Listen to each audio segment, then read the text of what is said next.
Continuons donc avec la troisième partie de ce cours. Donc ça va être une partie un tout petit peu plus longue avec un peu plus de calcul parce qu'on va devoir voir les détails des chemins et les détails des développements limités qu'on peut faire. Donc c'est les formules de type Ito et Ito-Taylor que vont nous intéresser. Euh, et donc quelques petits rappels d'abord sur les formules de Taylor. Donc rappel Taylor sous forme intégrale.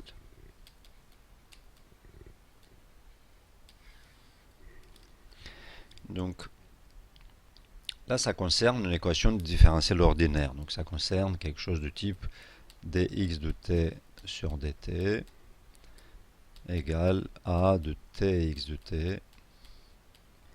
Donc une équation différentielle ordinaire dont la forme intégrale, donc c'est x de t.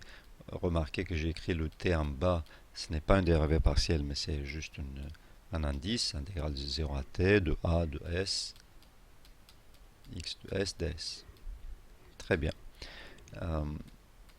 Et donc soit f en fonction, donc f fonction, on aura besoin de cette généralité un peu plus tard.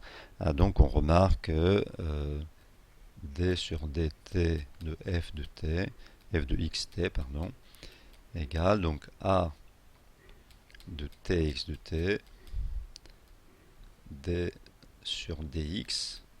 J'ai écrit comme dérivé partiel si jamais f dépend de t. Ici, il ne dépend pas de t, mais finalement c'est dérivé par rapport à son argument. L'argument de f c'est x, ou enfin on avait dit tome, f du tome, là ça va être d sur d tome. D'accord. Et voilà, on a la forme. On peut écrire aussi, ça c'est une forme f' de xt égale fx fois a. C'est une forme un peu plus courte. Euh, ceci nous permet aussi de l'écrire sous forme intégrale parce qu'on a la dérivée, donc ça nous permet d'écrire la version intégrale f de xt égale f de x0 plus intégrale de 0 à t de quelque chose, un certain opérateur f de x de s ds. C'est quoi cet opérateur L? L en fait c'est a d sur dx. On voit bien, hein, c'est le a d sur dx appartient dans la formulation de f'. Ici, là, c'est rien d'autre que d sur ds de f de x de s. D'accord, c'est une dérivée qu'on intègre, donc ça donne la fonction. Là, ce qu'on a fait, c'est qu'on a juste pour cet opérateur L, on a pris la forme qui était a fois dérivée sur dx. D'accord. Il a une forme un peu bizarre parce que on sent bien qu'il faut qu'il s'applique à une fonction. C'est pas, voilà, il faut quelque chose ici.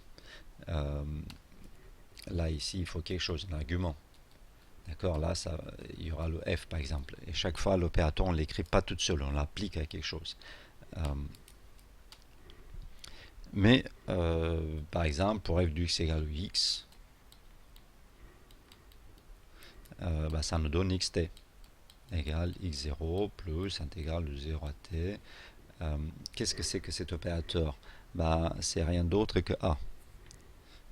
Donc a de xs ds, parce que L de la fonction x, c'est a fois d sur dx de x. C'est égal à a. Et donc, voilà, on a juste écrit cette formule précédente. Donc, simplification. Oups. Simplification. On suppose a égale a de x. Donc, pas de dépendance explicite de t. D'accord. Bon. Et donc on peut utiliser cette formule. Elle est une formule tout à fait valable. On l'a écrite pour toute fonction f. En particulier, on peut mettre f égale à a. Donc la formule T1 s'écrit comment? C'est écrit a de x, et on peut commencer par s si on veut, personne ne nous empêche. ax0 plus intégrale de 0 à s de LA de x S2 ds2. D'accord. Ce qui nous permet de dire finalement que x de t qu'on a obtenu, donc x de t c'était égal à x0 plus intégrale de 0 à t de a de xs ds. Mais là on peut remplacer de a de xs ici. Et donc finalement c'est x0 plus intégrale de 0 à t de quoi? A de x0 plus intégrale de 0 à s LA de S2 ds2. Et tout ça intégré ds. Très bien. Et donc ça donne quoi? Ça donne x0 plus intégrale de 0 à t de a de x0. Bah, c'est rien d'autre que une constante intégrée entre 0 et t, donc c'est ta de x0 plus, et puis intégrale de 0 à t, intégrale de 0 à s, LA de S2, ds2 ds. Très bien. Donc là, c'est le terme vert donner ça. Et puis le terme mauve, hein, ça donne ça. D'accord? C'est de ça que ça provient chacun. Et on voit bien que cette procédure, ça s'itère autant qu'on veut. Donc Taylor se forme intégrale. Mais ça donne quoi? Ça donne f de x de t, f de x de t égale à f de x0 plus intégrale de 0 à t de lf de x de s ds. Ça, c'est ce qu'on a vu. Et ça donne plein de bonnes choses. Et puis, si on suppose que la fonction est régulière autant de fois qu'on veut, ben ça va donner une somme de k allant de 1 jusqu'à n. Si on s'arrête à l'ordre de n, t puissance k sur k factoriel, L itéré k fois, ça veut dire L de L de L de L de L de f de x0 plus intégrale de 0 à t, intégrale de 0 s1, etc. jusqu'à intégrale 0 sn. De quoi? Bah, il reste cette intégrale-là, ln plus 1 fois f de xsn dsn ds1. D'accord? C'est ça la formule Taylor intégrale.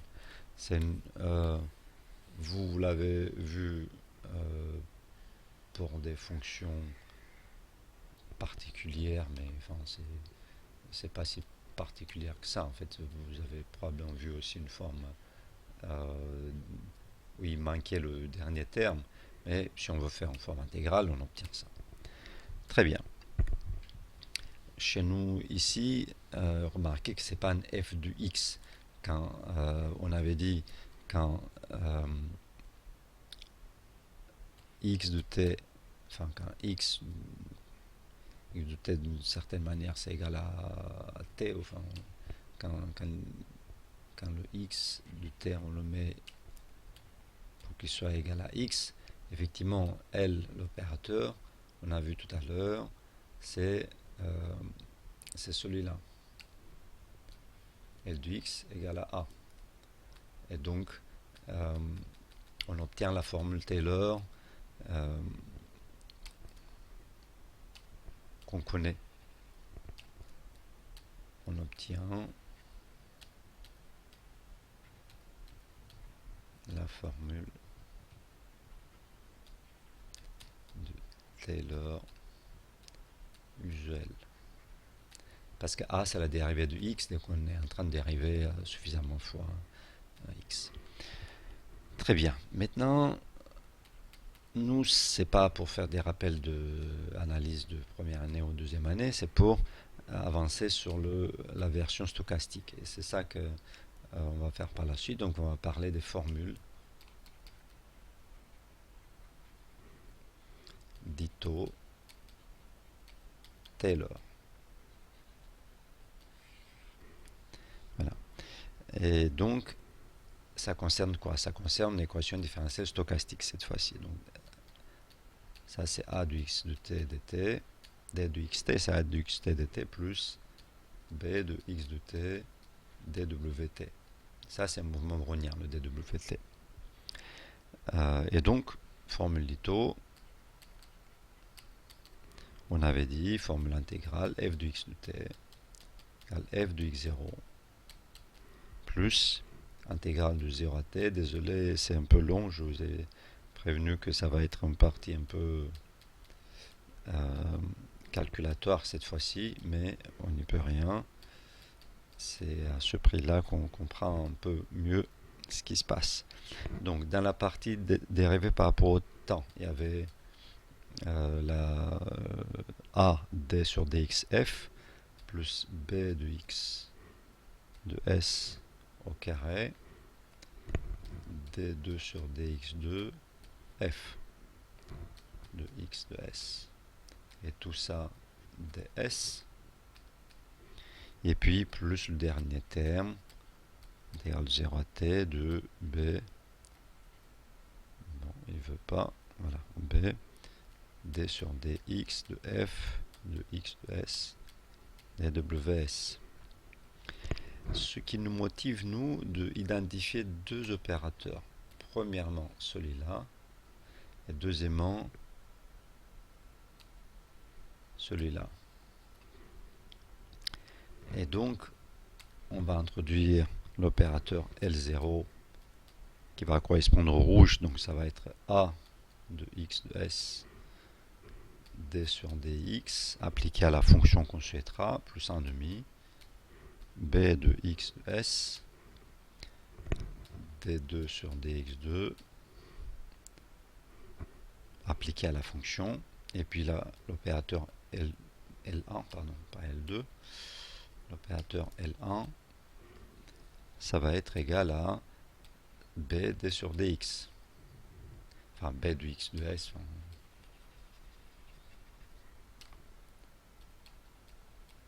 d sur dx.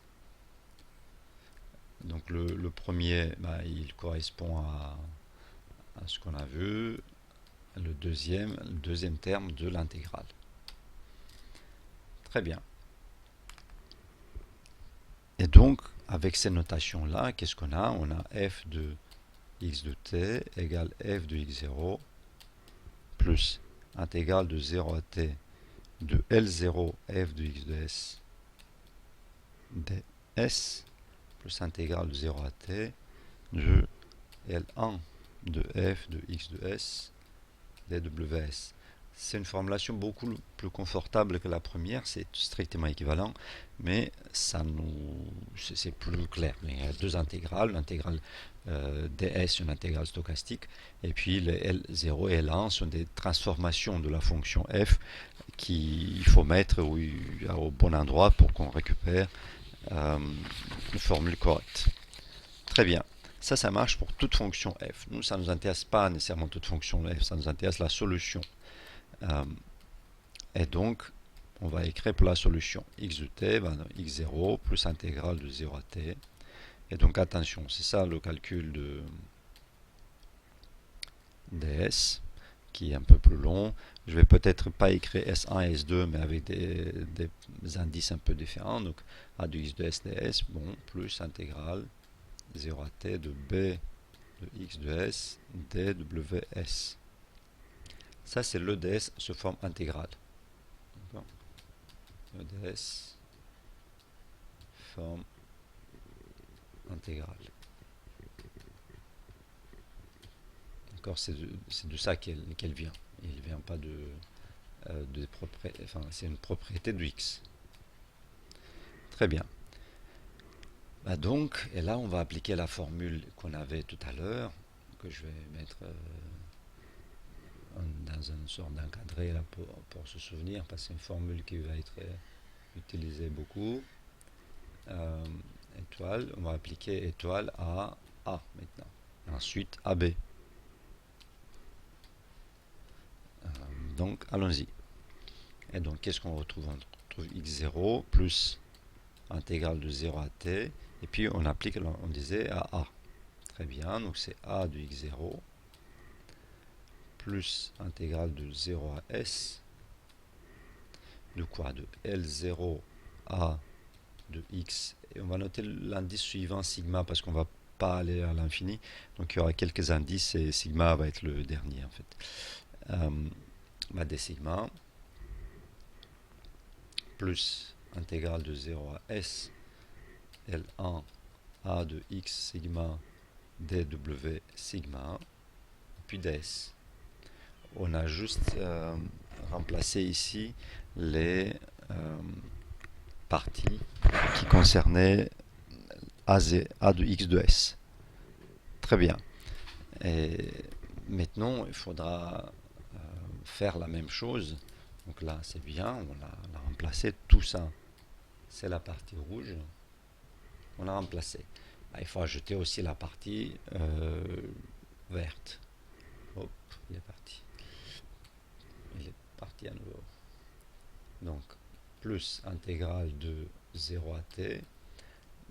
Qu'est-ce qu'il faut mettre ici? Il faut commencer par la valeur à 0, plus appliquer la formule de 0 à s, de L0b cette fois-ci, de x sigma d sigma, plus intégrale de 0 à s, L1 b de x sigma dw sigma. Et tout ça dws. Bon. Et donc, qu'est-ce qu'on retrouve pour l'instant? Donc, x de t égale x0 plus. Le premier terme, ça va être a de x0 intégrale de 0 à t de ds. Bon. Plus b de x0 intégrale de 0 à t dws. On commence terme par terme. Faisons d'abord le premier. Qu'est-ce que c'est que ça? Ça, c'est un terme d'ordre t. Qu'est-ce que c'est que ça? Ça, c'est un terme de... le résultat, c'est quoi? C'est w de t. Et w de t, c'est de l'ordre de la racine de t, d'ordre t1 demi. Donc, c'est un terme d'ordre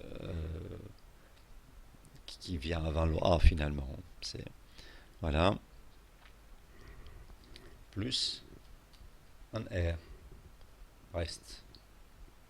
On va parler bientôt de reste, mais pour l'instant, on voit que les termes d'ordre, les seuls qui ont ordre, enfin, les premiers termes, on les a déjà écrits. Ensuite, est-ce que tous ces termes-là sont bien pris en compte? On verra. Donc, voyons quel est le reste. Le reste est tout ce qui est ici, dans l'intégrale de 0t intégrale de 0s, 0t intégrale de 0s, et puis intégrale de 0t intégrale de 0s de L1 a de xt, donc intégrale de 0t, 0s, L0 a de sigma, et puis les termes, les dérivés, enfin les intégrales doubles pour tous les autres termes. Bien, mais qu'est-ce qu'on en fait? On les estime. Donc, voyons déjà le reste, R. On estime le ordre surtout, R.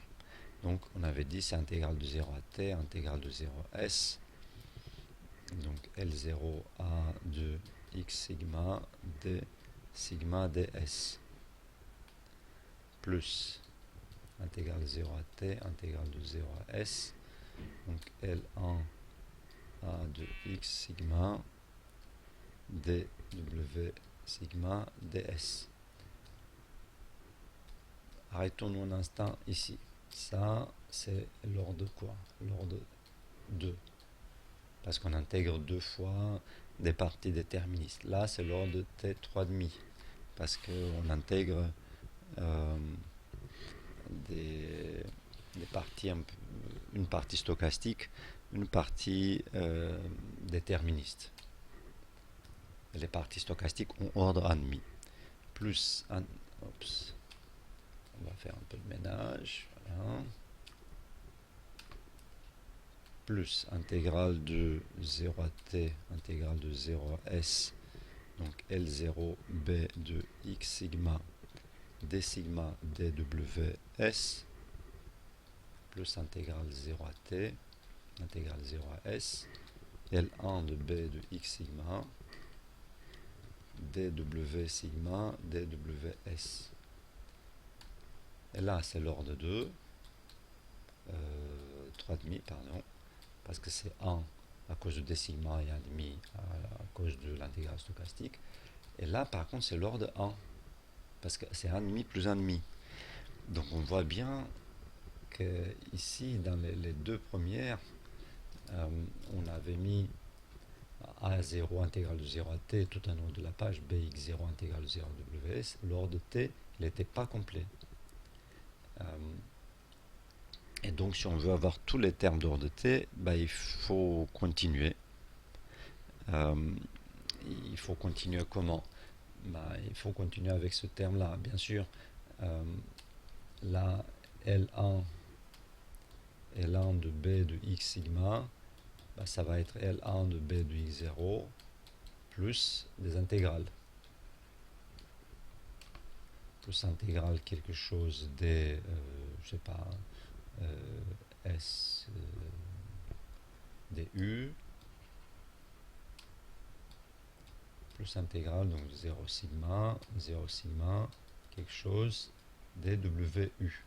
Ce quelque chose, peut-être qu'on détaille le dernier pour que ça ne soit pas très magique, ça va être L1 appliqué à L1 de B de x u dwu, n'est-ce pas? Et là, c'est L0 appliqué à L1, appliqué à ce qu'il faut. D'accord, on ne détaille plus parce que c'est déjà assez compliqué, il ne faut pas se... et on a, mais par contre, dans l'intégrale, c'est des choses d'ordre supérieur. Le premier c'est d'ordre 1, le deuxième c'est d'ordre 1,5. Et puis, quand elles vont aller dans cette intégrale-là, elles vont accroître l'ordre. Donc, si on s'intéresse seulement à l'ordre 1, c'est que ce terme-là, finalement, ça, il est représenté par le premier terme, parce que les autres sont des termes d'ordre supérieur. Et donc, qu'est-ce qu'on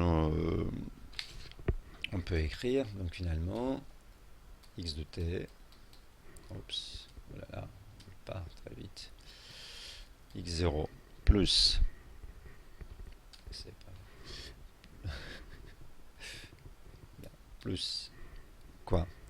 A de x0 intégrale de 0 à t ds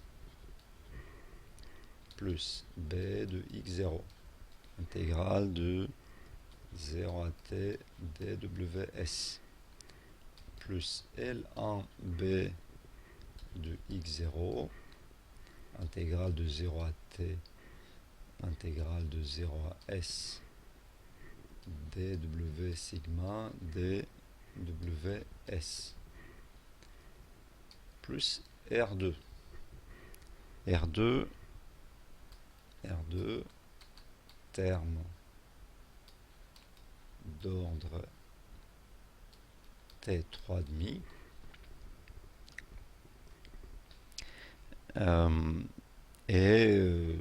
Sa formule, elle est un peu plus longue. Allons, comme c'est sur Internet, vous pouvez sauter si jamais ça ne vous intéresse pas ou si jamais ça dépasse votre patience de la journée. Moi, c'est bon. Je l'écris une fois pour toutes. AX sigma d sigma ds plus intégrale de 0 à t intégrale de 0 à s L1 A de x sigma dw sigma sigma ds. Ça, c'est des termes qu'on a déjà vus. 0 à t, intégrale de 0 à s, L0 b de x sigma d sigma dws. Et ça, c'est les termes qui commencent à venir à cause de la double de l'intégrale qu'on a à nouveau du développé. du dw sigma dws. Et le dernier, on aura fait ce qu'il fallait. Plus, non mais c'est pas plus intégrale de 0. Voilà. Il n'aime pas trop la formule intégrale de 0s, intégrale de 0 sigma, L1 de b de x u, dw sigma dws. On voit bien que ça c'est d'ordre 3,5.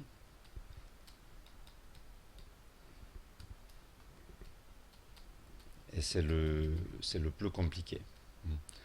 C'est le terme le plus compliqué. Et donc, voilà la formule de Ito-Taylor à l'ordre. Donc celle-là, formule d'Ito-Taylor à l'ordre 3,5. Très bien. À l'ordre, enfin au reste, enfin à l'ordre 1 de reste grand taux de t 3,5. D'accord. Et comment se construisent à quoi ça nous sert ça? Ça nous sert à voir, par exemple, donc explication, donc construction des schémas numériques.